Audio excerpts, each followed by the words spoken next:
Hey guys, Andy here. Over the last year or two, I have been a DJI Osmo Action user, but you may have seen in the videos recently I was going to say upgraded, and I think it is, to the GoPro Hero 9 Black. One of the reasons I did this was because of the sort of mod support. So DJI, they released the Osmo Action, and for a very long time I couldn't even plug an external mic in. Which to me seems quite a basic thing I would want to do to a camera. But GoPro are much better supported. They have, so many different mods and accessories. But the one I was interested in was the media mod, which is what we're taking a look at today.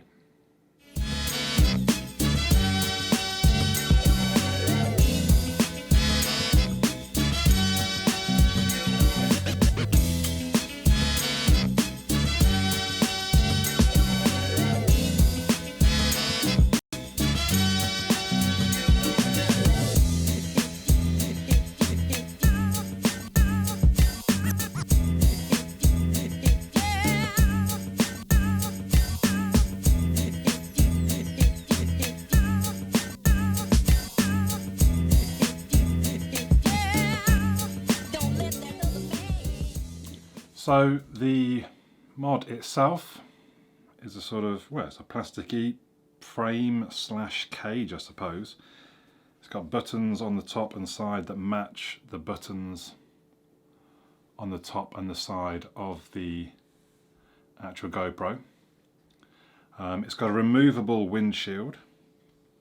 It's got a front and a back mic. They can be switched between in the GoPro operating system itself when it's connected.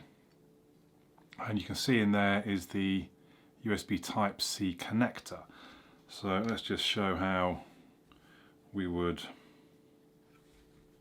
install it. We basically pull off the side. I like the clip, it's quite a strong, springy clip, works well. And then we simply slide GoPro into place and snap it back closed. It does make it quite a large action cam at this point, but I used it yesterday, no worries, on a 10k run, on a selfie stick type thing, and it was fine.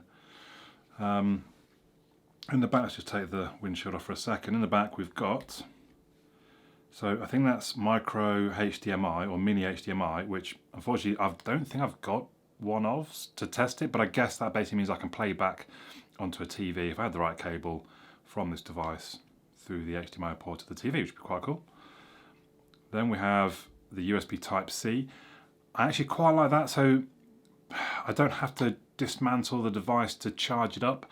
If the media mod's not installed, you have to open the side up to plug the power cable in, which kind of rules out any charging while you're going, for one, and also it's just a bit of a pain to charge the device.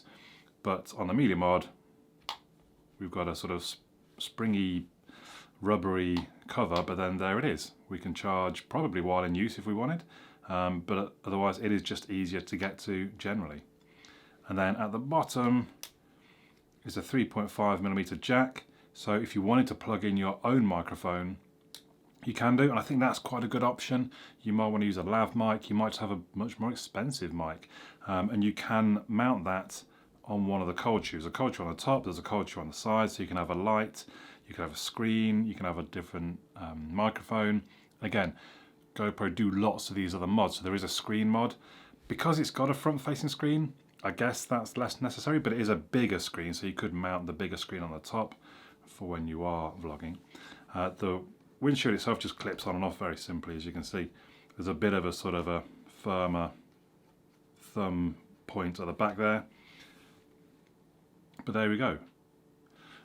The mount from the GoPro itself is still available underneath.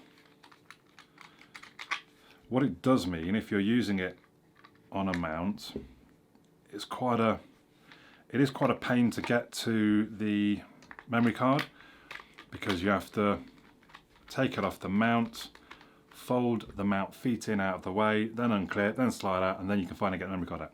So, and I couldn't see a way of plugging in the USB Type-C into my computer from the back of the Media Mod to then access the files on the GoPro. It said USB connected, then it said GoPro Connect, but I couldn't find any actual software. I'm sure there is, I probably just haven't looked hard enough. If you know, let me know in the comments down below, really. So that's kind of the hardware element of it, I suppose. And I do like it for how it looks for vlogging. Well, not looks. I don't, you know, buy it because it looks good. It doesn't look stupid, I don't think. Even though it's a bit bigger than your average action cam. Possibly the most important thing though for the Media Mod, what difference does it make? So I've done a few different comparisons, recorded with and without the Media Mod microphone for you to listen to. A sample of the Media Mod mic. There's actually two settings. You can use the front or you can use the back. Obviously I've set front at the moment.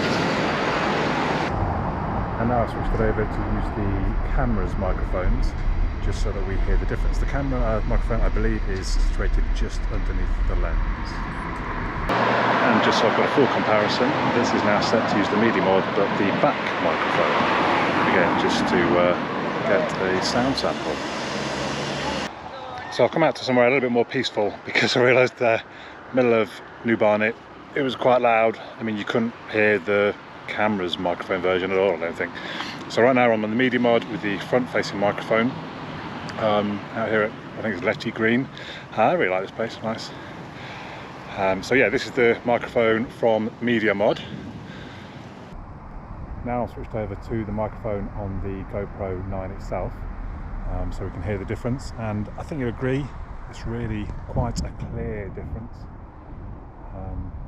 Of interest, I've taken off the windbreaker just to see what difference it makes to the front-facing microphone on the Media Mod. There we go. So I'm inside doing the final test of the microphone. This is the Media Mod's front-facing microphone with no wind noise. I've taken off the windshield. So it's just the bare microphone on the GoPro 9 Media Mod. So now we are on the GoPro's inbuilt microphone. I've actually taken the whole Media Mod off. I was a bit paranoid. It sounded so bad on the other tests that maybe this interferes with the inbuilt microphone. So I've taken it off. This is literally how it would be on its own. Again, we're indoors, so there's no wind. Optimal conditions really for us to notice or see if there's a difference. So there you go. I think it's apparent there's a really big difference. I'm now able to switch between my very expensive setup and the GoPro Hero 9. And that probably isn't a fair comparison, but again, it gives you the chance to hear the difference. But I think it's really, really good, really useful. I did do a vlog yesterday where I effectively just used the GoPro 9 while I was doing a 10K run. And actually, I think all the results were really good. I mean, go and watch that video if you want. The GoPro stuff starts when the race starts, really about 7 minutes in. I'll tell you that now. So yeah, I really like it. There's quite a few different sort of benefits to it. The available USB Type-C, the 3.5mm jack, and obviously the really good sounding mic. So let me know your thoughts in the comments down below. But for now, my name's Andy, and I'll catch you all again soon.